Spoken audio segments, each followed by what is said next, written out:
സാങ്കേതിക തകരാറുകൾ കാരണം ഒരു മാസത്തിലധികമായി തിരുവനന്തപുരം അന്താരാഷ്ട്ര വിമാനത്താവളത്തിലായിരുന്നു ബ്രിട്ടീഷ് റോയൽ നേവിയുടെ F-35 യുദ്ധവിമാനം.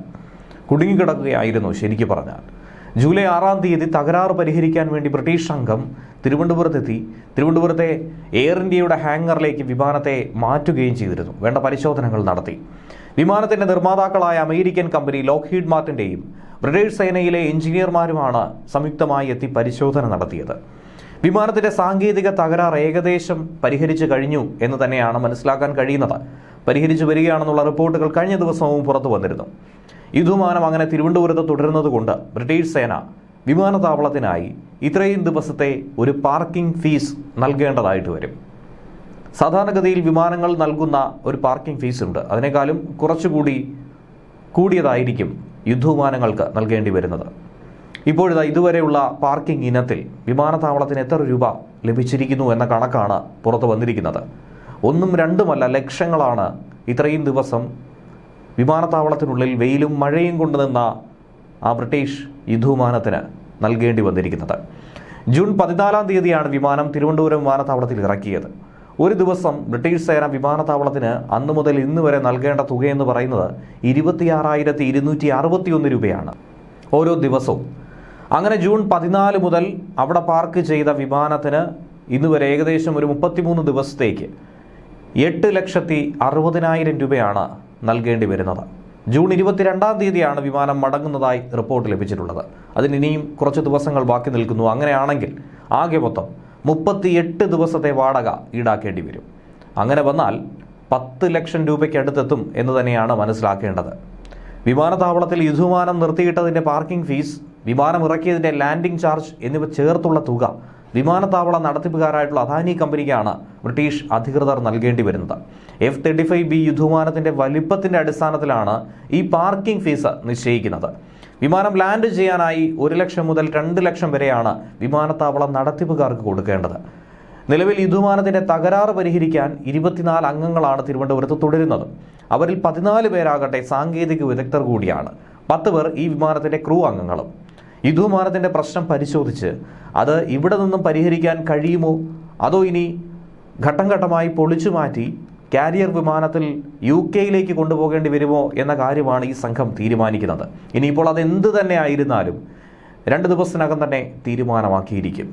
വിമാനത്തിന്റെ പ്രശ്നം പരിഹരിക്കുന്നതിനും ഇന്ത്യൻ വ്യോമസേന സാധ്യമായ എല്ലാ പിന്തുണയും നൽകുന്നുണ്ട്. പക്ഷേ ഇന്ത്യൻ സേനകളുടെയോ സാങ്കേതിക വിദഗ്ധരുടെയോ പിന്തുണ ഒന്നും തന്നെ ലോക്ഹീഡ് മാർട്ടിനോ ബ്രിട്ടീഷ് നേവിക്കോ വേണ്ട എന്ന് തന്നെയാണ് പറഞ്ഞിരിക്കുന്നത്. കാരണം അവിടെ 5-ാം തലമുറ സ്റ്റെൽത്ത് വിമാനത്തിന്, ലോകത്തിലേക്കും തന്നെ ഏറ്റവും വില കൂടിയ യുദ്ധവിമാനത്തിൻ്റെ സാങ്കേതിക രഹസ്യങ്ങൾ നമ്മൾ ചോർത്തിയെടുക്കുമെന്ന ഭയം ഇപ്പോഴും അവരെ അലട്ടുന്നുണ്ട്. അതുകൊണ്ട് തന്നെയാണ് തുറസായ സ്ഥലത്ത് നിലനിർത്താനായി ആവശ്യപ്പെട്ടതും ഉപഗ്രഹങ്ങളിലൂടെ കൃത്യമായി നിരീക്ഷിച്ചതും വേണ്ട സർവൈലൻസ് സംവിധാനങ്ങൾ അതിന് ഒരുക്കിയതും. ജൂൺ 14-ാം തീയതിയായിരുന്നു വിമാനം ഇന്ധനം കുറവാണ് എന്ന് കാണിച്ചുകൊണ്ട് പൊടുന്നനെ വിമാനത്താവളത്തിലേക്ക് ഇറക്കിയത്. പക്ഷേ തൊട്ടു പിന്നാലെ സാങ്കേതിക തകരാറടക്കം ഉയർത്തിക്കാട്ടിയിരുന്നു. ബ്രിട്ടീഷ് പാർലമെന്റിൽ പോലും വിമാനം തിരുവനന്തപുരത്ത് കിടക്കുന്നത് വലിയ ചർച്ചയായി മാറിയ ഒരു സാഹചര്യത്തിൽ കൂടിയാണ് ഇതേക്കുറിച്ചുള്ള കൗതുകകരമായ പല വാർത്തകളും പുറത്തു വന്നത്. എന്തിനേറെ പറയുന്നു, കേരള ടൂറിസത്തിന്റെ ബ്രാൻഡായി തന്നെ ഏറ്റവും ഒടുവിൽ ഈ യുദ്ധവിമാനം മാറിയതും നമ്മളേവരും കണ്ടതാണ്.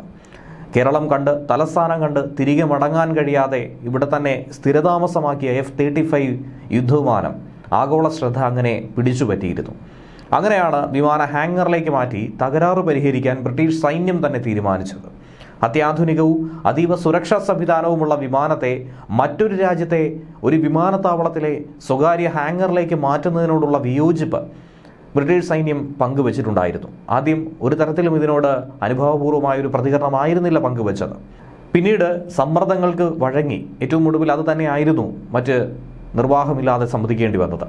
അമേരിക്കൻ നിർമ്മിത 5-ാം തലമുറ യുദ്ധവിമാനമായിട്ടുള്ള നാറ്റോ സഖ്യത്തിൽ ഉൾപ്പെടാത്ത മറ്റൊരു രാജ്യത്തിന് ലഭിച്ചിട്ടില്ലാത്ത ഒരു വിമാനം കൂടി ആയതുകൊണ്ട് അതിൻ്റെ സാങ്കേതികവിദ്യ ചോരുമെന്ന ആശങ്കയാണ് ഹാങ്ങറിലേക്ക് വിമാനം മാറ്റാതിരിക്കാനുണ്ടായ ചേതോവികാരവും. 22 ദിവസം വിമാനത്താവളത്തിൻ്റെ 4-ാം നമ്പർ ബേയിൽ CSFന്റെ സുരക്ഷാ വലയത്തിലായിരുന്ന വിമാനം അങ്ങനെ അറ്റകുറ്റപ്പണി നടത്തുന്ന എയർ ഇന്ത്യയുടെ ഹാങ്ങർ യൂണിറ്റിലേക്ക് മാറ്റി. യുദ്ധവിമാനം പരിശോധിക്കാനും അറ്റകുറ്റപ്പണിക്കുമായി ബ്രിട്ടീഷ് റോയൽ എയർഫോഴ്സിൻ്റെ വിദഗ്ധ സംഘം ജൂലൈ 6-ാം തീയതിയായിരുന്നു തിരുവനന്തപുരത്തെത്തിയത്. ബ്രിട്ടീഷ് സൈനികരുടെ കനത്ത കാവലിൽ പ്രത്യേക സജ്ജീകരണങ്ങൾ ഒരുക്കിയായിരുന്നു വിമാനത്തിൻ്റെ സാങ്കേതിക തകരാറ് പരിഹരിക്കാൻ ശ്രമിച്ചത്. പൂർണ്ണമായും രഹസ്യാത്മക സ്വഭാവത്തിലാണ് വിമാനത്തിൻ്റെ അറ്റകുറ്റപ്പണിയും. നിലവിൽ 2ാം ഹാങ്ങറിലുള്ള സുരക്ഷാ ജീവനക്കാരെ ഒഴിവാക്കിയാണ് അറ്റകുറ്റപ്പണി നടത്തുന്നത്. $110 മില്യൺ വില വരുന്ന ഈ യുദ്ധവിമാനം ലോകത്തിലെ തന്നെ ഏറ്റവും നൂതനമായ യുദ്ധവിമാനങ്ങളിൽ ഒന്ന് തന്നെയാണ്. 5 ആഴ്ചയോളമായി തിരുവനന്തപുരം വിമാനത്താവളത്തിൽ കുടുങ്ങിക്കിടക്കുന്ന F-35 ബ്രിട്ടീഷ് യുദ്ധവിമാനം ഈ മാസം 22-ന് മടങ്ങുമെന്ന സൂചനയും ഇതിന് പിന്നാലെ അവർ ഇപ്പോൾ നൽകിയിരിക്കുകയാണ്. വിമാനത്തിൻ്റെ തകരാർ ഏറെക്കുറെ പരിഹരിക്കാൻ നമുക്ക് സാധിച്ചുവെന്ന് അധികൃതർ പറയുന്നു. മിഡിൽ ഈസ്റ്റ് വഴിയായിരിക്കും UK-യിലേക്ക് യുദ്ധവിമാനത്തെ അവർ കൊണ്ടുപോകുന്നത്. ബ്രിട്ടീഷ് നാവികസേന ഉപയോഗിക്കുന്ന അമേരിക്കൻ നിർമ്മിത F-35B സ്റ്റെൽത്ത് ഫൈറ്റർ വിമാനം അങ്ങനെ ലോകത്താകമാനം വലിയ ശ്രദ്ധയായി മാറി. ഇത്രയും ദിവസം സൂക്ഷിച്ചതിനും സംരക്ഷിച്ചതിനുള്ള ഫീസ് പൂർണ്ണമായും നൽകിയായിരിക്കും ഈ വിമാനത്തെ കൊണ്ടുപോകുന്നത്. വിമാനത്തിൻ്റെ സാങ്കേതിക വിദ്യ അമേരിക്ക മറ്റു രാജ്യങ്ങൾക്ക് കൈമാറാത്തത് കൊണ്ട് തന്നെയാണ് അറ്റകുറ്റപ്പണിക്കുള്ള കാലതാമസം ഇത്തരത്തിലുണ്ടാകാൻ കാരണമായത്. 50,000 അടി വരെ ഉയരത്തിൽ 8,100 കിലോ ആയുധങ്ങളുമായി മണിക്കൂറിൽ 1,200 മൈൽ വേഗത്തിൽ റഡാറുകളുടെ ഒക്കെ തന്നെ കണ്ണിൽപ്പെടാതെ കണ്ണുപെട്ടിച്ച് പറക്കാൻ കഴിയുമെന്നുള്ളതാണ് ഈ യുദ്ധവിമാനത്തെക്കുറിച്ച് അമേരിക്ക ഉയർത്തുന്ന അവകാശവാദം.